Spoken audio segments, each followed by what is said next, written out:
번째로는 개인의 취향이 제일 중요하다고 생각합니다.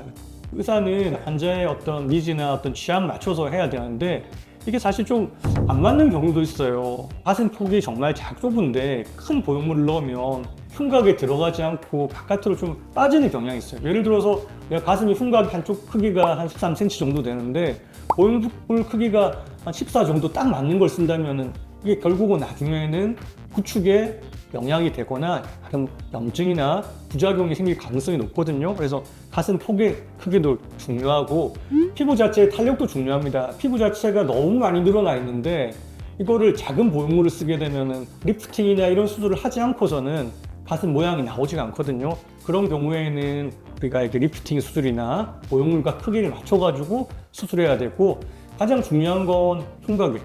그 다음에 우리 가슴의 돌출 정도, 새가슴인 경우도 있을 거고 가슴이 좀 모아진 경우도 있겠죠. 그래서 그런 경우, 그리고 피부의 여분의 정도입니다. 피부가 너무나 이렇게 탄력이 없거나 단단한 경우에는 큰 보형물을 쓰기가 어렵겠죠, 그죠?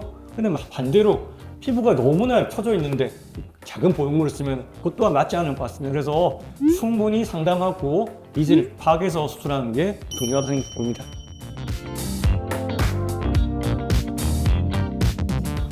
일반적으로 생리식염수 보형물은 요즘은 잘 쓰지 않으니까 그대로 하지만 실제로 생리식염수 보형물의 수명이 조금 짧다고 합니다. 물도 좀 셀 수 있고 그다음 크기 변화도 좀 생길 수 있거든요.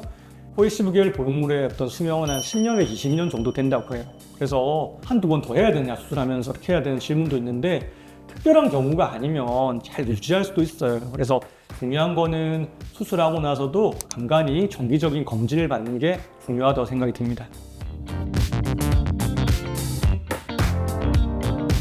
일단 충분히 상담을 합니다. 첫 번째로는 환자의 니즈, 두 번째로는 체격의 조건이겠죠, 그죠? 가슴 폭이나 아니면은 새가슴이냐, 아니면은 오목가슴이냐, 그리고 또 하나는 피부 여분의 정도입니다. 가끔 이제 남자분들이 정체성을 바꾸기 위해서 여성으로 바꾸고 싶어하는 분들이 있어요. 그런 분들은 우리가 이게 물주머니, 어떻게 보면은 피부 확장기를 좀 넣어가지고 수술을 해야지 나중에 결과가 좀 나오지. 가슴 폭만 넓다고 해가지고 보형물을 넣으면 이 보형물 자체가 앞으로 튀어나오는 프로젝션, 이런 모양 자체가 좋아지지도 않고 촉감도 좋아지지 않고 구축의 원인이 됩니다. 그래서 환자의 니즈와 그 다음에 두 번째로는 체격, 그리고 피부의 탄력성, 이런 것들을 감안해서 수술하게 됩니다.